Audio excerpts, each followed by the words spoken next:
weligaa masiibo ma kugu dhacday? Maya iguma aysan dhicin, laakiin way i asiibtay masiibo. Waxaa jiray 2 nin oo saaxiibo ahaayeen.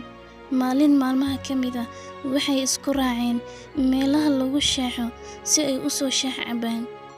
Mid ka mid ah saaxiibadii ayaa dhahay, "Saaxiib, weligaa masiibo ma kugu dhacday?" Midkii kale wuxuu ugu jawaabay, "Maya iguma aysan dhicin, ee adiga ma kugu dhacday?"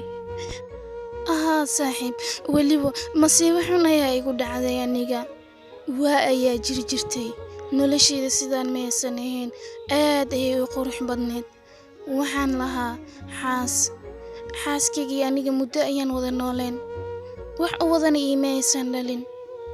Sanado kadib hal mar ayay uur ii qaaday, anigana waan ku farxay, sidoo kale iyadana way ku faraxday. Waxaan wada faraxsanaanaba bilooyin ayay ka soo wareegatay. Waxaa la gaaray xilligii dhalashada ilmaha. Markii ilmaheeni yaraa uu dhashtay ayaa waxaa dhacday xaaskaygii way umul raacday. Markay cunugii dhashay ayay geeriyootay. Saaxiib, aniga midaas aad ayaan ugu naxay, shoogna waan ka qaaday. Markaas kadib meedka ayaa la qaaday, waxaa la geeyey qabuurihii. Markaan soo aasnay aan soo noqonay ayaan gurigii imaaday. Waxaan arkay canugaygii yaraa oo nafba ku jiran, ilaan waa hore ayuu geeriyooday. Aniga maalintaas maalin iiga xun ma aysan jirin, masiibadaasna way ii soo martay. Haa saaxiib, wax iiga xumeydna ma lahan. Ilaa iyo hadda aniga ma hilmaamaayo, masiibo ka weynna ma jirto. Ee adiga masiibo horey ma kugu dhacday saaxiib? Maya saaxiib, aniga masiibo iguma dhicin, balse way i asiibtay. Haa saaxiib macaan, way i asiibtay, waa runtay. Waagii hore aniga waxaan lahaa 2 reer iyo weliba carruur gaaraysay 20 iyo xoolo, ari, geel intaba waan lahaa. Reerkaygii waan isku faraxsaneen, hal meel ayaana ku wada nooleen. Haweenada ka mid ah aniga waan ka soo dhaxay, meel kale ayaan aaday, tuulo kale. Haweenkaas aan reerkaygii ka soo dhaxay waxay ii noqotay taariikh aan weligayga ilaabin. Haa, waxaa da'ayay roob aad u weyn.